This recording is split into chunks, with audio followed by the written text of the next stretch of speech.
We are back, and David has disappeared off the screen. I'm back. I literally said, "Let's talk about your product," and you ran away. So yeah, let's talk a little bit about the scratch stick. So how did this develop? What gave you the idea for it? Yeah, hours on the range, and back before any product like this existed, you were using tripods and gadgets that would fix on your bag, awkward angles off a bench, awkward angles off a trash can, and I ended up hiring a swing coach, and we worked a lot with video, and he would always go, "I can't tell if you're online because the camera angle." So I just started thinking about what could I get in the product that would help you record, and the easiest low hanging fruit there was a monopod. So what happens is you can stake the monopod into the ground, and then we supply a magnet, or you can get a magnet phone case like this magnet phone case right here that'll work on the scratch stick. And you just stake it into the ground, and you get your right angle. You can get the right in the belt line. You can send it off to your coach, or you can look at it. The quickest way to improvement, and this is proven by a lot of coaches, is obviously record your swing, look at your swing, analyze it. So don't go beat a bucket of balls. That's not going to help you. Like if you get a small bucket of balls, 25 balls, spend an hour hitting those 25 balls because you hit a shot, look at your swing, and it's arduous, but it really does help you because you're like, wow, that's really what I'm doing. I can't believe I'm over the top, or I can't believe I'm dumping, or there's all kinds of different ways to look at your swing visually, especially if you're a visual learner. It really does accelerate the process and understanding your swing. And your coach, if you send it out to your coach, then that's even better because they can do their whatever app they have. They can do lines and show you what you're doing. So I think it's very beneficial. That was the original product, just coming up with the monopod stake, and then I was just like, well, what else could I add to this product to bring more value? Because that's in essence what you need to do with product, right? Give more value at a fair price, and you will sell.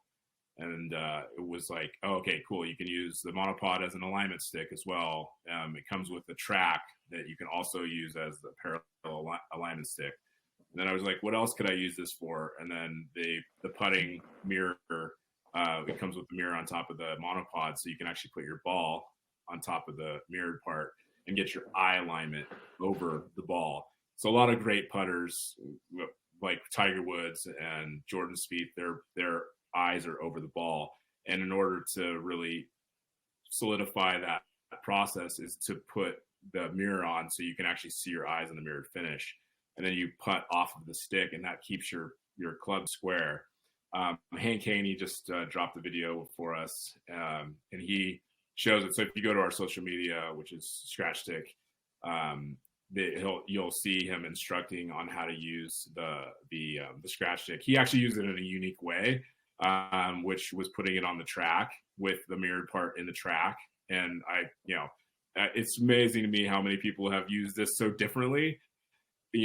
Aside from how we see it being utilized, which is great, right? It's it's just the evolution of a product, right? People use it the way they see it.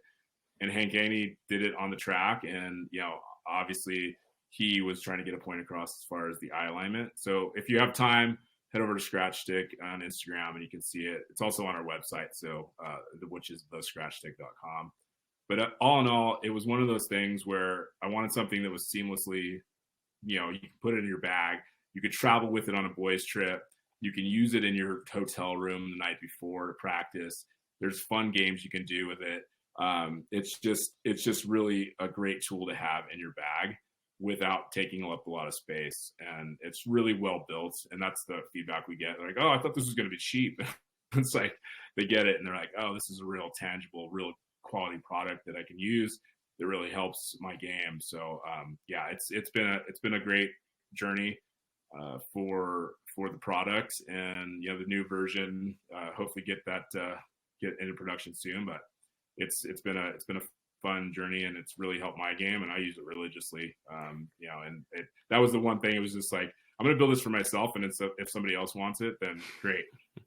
And that motto has been pretty good, because it can't be disappointed with improving your own game. What I've seen a lot in some of the continuing education PGA stuff, especially when it comes to like teaching and how they can, monetize, their abilities to teach and all that, is a lot of how they're pushing the video lessons and doing all that. Have you seen more comments because of that? Because I see almost like 40% of these videos we watch is like pushing the, hey, you don't have to be in front of the pro thing. Send the video to the pro and let them, you make money that way. It's quicker than spending an hour on the range, blah, blah, blah. Because this product married with that new initiative seems like almost teachers should be buying that to give to their clients in a sense. Absolutely. Yeah. We do have a lot of coaches that recommend our product, and they use it. They love it. It's just because it's such a unique tool for the coach to be able to really teach their student. Yeah. Technology's driven that very, very well in the last 10 years, as far as video coaching, and it works. It's like you're there with them. Obviously there's a lot of value being there in person, but sure, if you can go back and forth via video, it's a great tool. Yeah, that makes a ton of sense. So, yeah, David, I'll say, just from coaching in the past, and the biggest compliment you can ever get about a training aid is for people to be using your training aid in ways that you didn't think of, right? Because like the best training aids are like, if you think of like an alignment stick, of like being able to put them at your feet, but also being able to set them up downrange and work around them, and or also being able to put behind them, and right. So like the fact that especially Hank Haney, who's forget top 100 coach, top 10 coach, is thinking of ways to utilize your product in different ways that you didn't think of, I think is the, outside of him even endorsing it, I think that's the greatest compliment you can get, because it's you built something that like can be utilized in all of these different ways, and as a golfer, I really appreciate that. Yeah, absolutely. So David, the second part of this conversation is you're also a father, right? So, we have another sponsor here, Kid Caddy Golf. I don't know if you've seen his stuff. It's the stroller guy, right? Oh yeah. Yeah. But if you're unfamiliar, he's and you're a new dad and wondering about how to get on the golf course, he's you got to check out the Kid Caddy. It's a golf club holder that turns your stroller into a push cart.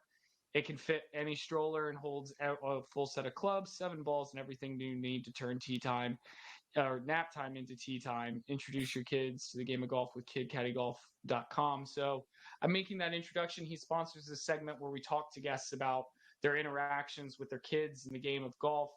Have you started getting your kids into golf or exposing them in any way? And what does that look like? Oh yeah, absolutely. I mean, my son's been on the golf course since he was 1. Taking him out. I pushed him in the stroller with my, bag on my back and played with him. And he's been, my oldest has, always ventured out with me. In fact, it was through 2 years ago where I took my son out and we were playing, and I really wasn't concentrating on my score, but I was keeping my score, and my son would go, in the middle of the fairway and hit a ball, and I was just having a good time. And before you know it, I was making the turn. I was 2 under, and I was just like, wait, what? Like, and the sun was about to set, and I'm like, hey, let's do this. And he like realized that, I don't know, like he just kind of sensed, and he started hustling. And my son never hustles, right? Because your kid is like, he was 4 at the time. They take their time, they don't hustle, but he started hustling, and I ended up getting. There was a group in front of me that was like a 6-some, and I'm like, hey, I'm on a heater. I gotta finish this round. I'm like, the first time I'm close to breaking par, and they're like, oh yeah, hit one. So I pass them. I hit a nice 3-wood into the fairway, and I'm like basically playing speed golf at this point because the sun is rapidly going down. And before you know it, I make it to the 18th, and I'm 1 over, and I'm like, oh my gosh, I'm gonna I just need to make a birdie, and I didn't make a birdie, but it was 1 over, and that was like my best score ever. And I was just like, I cannot believe that just happened. And I was not even thinking about it, right? It was one of those moments, and I have a picture with my son, and it was like probably one of the most happiest moments with my son. And he realized. He's like, what'd you just do, Dad? And like, I was just like, I just played like one of the greatest rounds of my life, and you were a part of it. And I always thought that was going to be with my dad. I played a lot of golf with my dad, and it's cool. I've shot some good rounds with my dad, but definitely top moment of my life playing with my son like that. That's awesome. I mean, dude, that's what this podcast is all about. So like, I can't think of a more perfect summation of what we're of how we're trying to connect with people. That's Ian, you need to take over, because for the first time I don't really have a whole lot to say. Yeah, I mean, look, that's the kind of moment I'm looking for, right?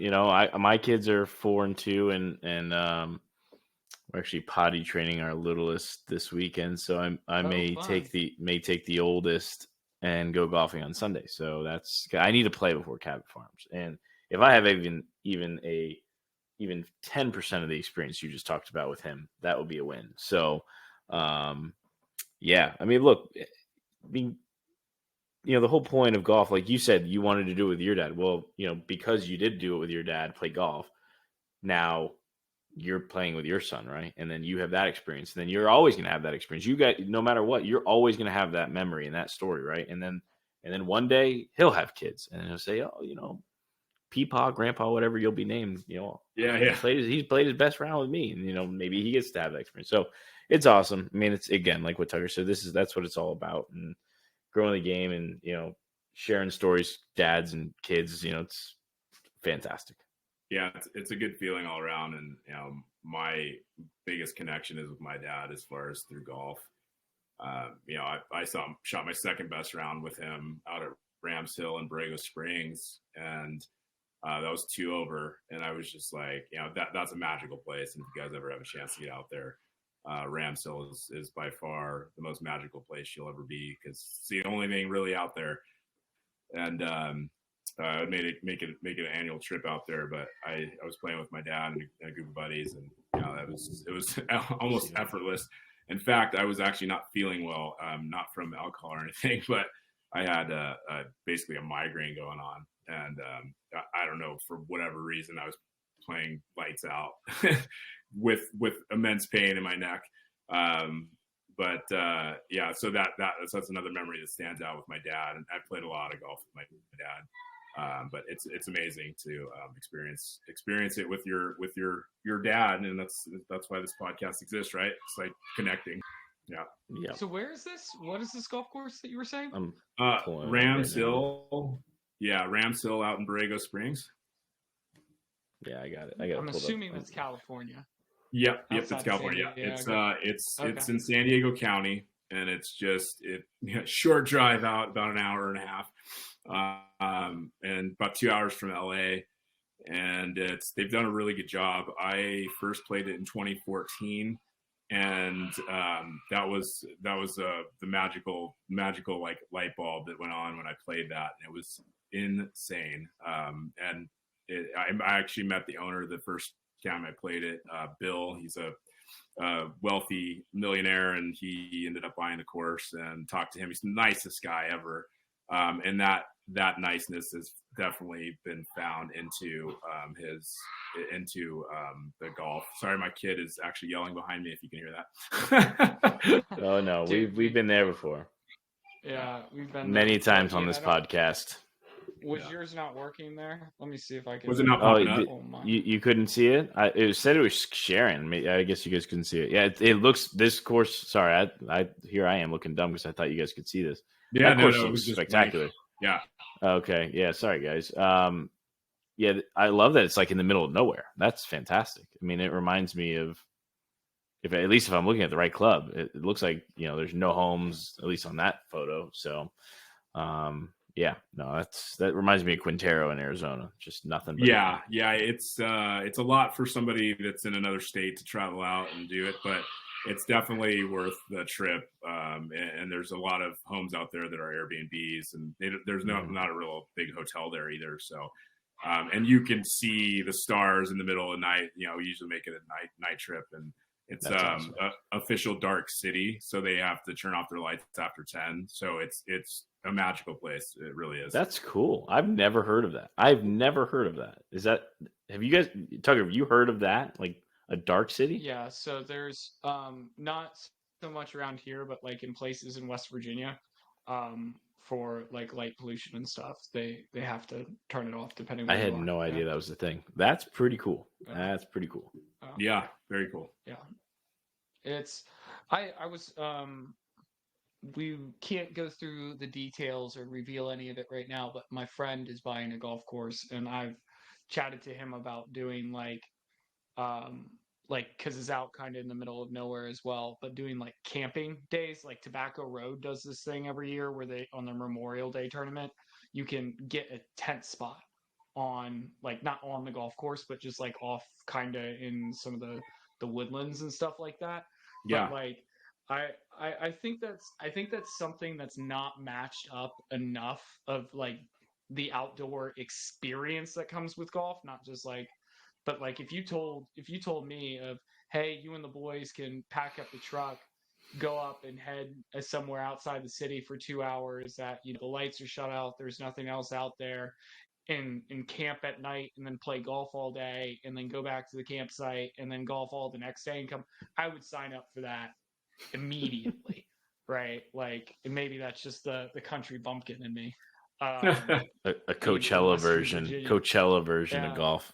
No, yeah. But I mean that's the stuff that's the like, the best times I've had on a golf trip. Yeah, the golf's always great, but the best part of a golf trip is when like you're sitting around a fire with all your buddies afterward with a couple of beers or a couple of glasses of whiskey, just talking about the golf the day before and the golf that's coming up the day after, and we get so lost in like these 5-star resorts, and I don't need like a $300 hotel room to go back to after my round of golf. Like, I don't care about that. You know what I mean? Like, I'd rather climb into the top bunk of a bunk bed in a room with 3 other guys that you're just there experiencing it. I don't know. I'm also really weird. So, yeah. No, that resonates with me. I at PGA West out in Palm Springs, there's a actual campsite just up the road, and it's like $25. It's I think it's one of the national ones, but it was like $25. So I paid $250 for the round and spent $25 on camping, and it was the closest place to the golf course without having to to get in a hotel that was miles down the road.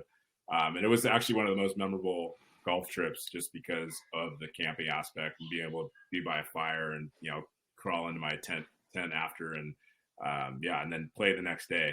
So it was pretty cool. Very cool. Ian can't because he lives in, swampland, Florida land, where if he stays everything's outside trying to eat him for more than everything tries to eat him. So, well, David, it was great having you on tonight. If you could just one more time, just tell the people where they can find you, your website, Instagram, to make sure that we're checking that box for you. Yeah, absolutely. The website is thescratchstick.com, and everywhere on social is Scratchstick. So without the and visit us, give us a like, reach out to us. Willing to send out some discount codes if you hear, the Dad Golf Pod, and just mention that in the chat or email us as well, and we'll give you a good discount. I love that. I love that. Well, a couple of quick admin things. Big congratulations to longtime listener Luke P, for winning our year-end raffle. He voted in our year-end awards with a bunch of other people, and won from our annual drawing. So he'll get our last Dad Golf Podcast hat that we hopefully we can get another run of those sometime in the future. But I gotta get a lot more, because it's like, David, I don't know if you've ever bought hats, but if you buy like 20 of them, they're like $40 a piece. You got to buy like 1,000 of them. And then we are at 55-star ratings. So thank you so much for all of you people who have given us those on Apple. And Ian, you're still stuck at 51. Yeah, well, it's about to change. Yeah, I'm gonna be at. I'll probably be at 55 by Super Bowl, if I had to guess. So. Yeah. So we gotta catch up some 5 stars here, get ahead of the curve. Well, David, thank you so much for joining us. Make sure that you also check out in a couple weeks. We'll have an episode dropping on our Dad Golf Bible, and it's going to be a really, really special one.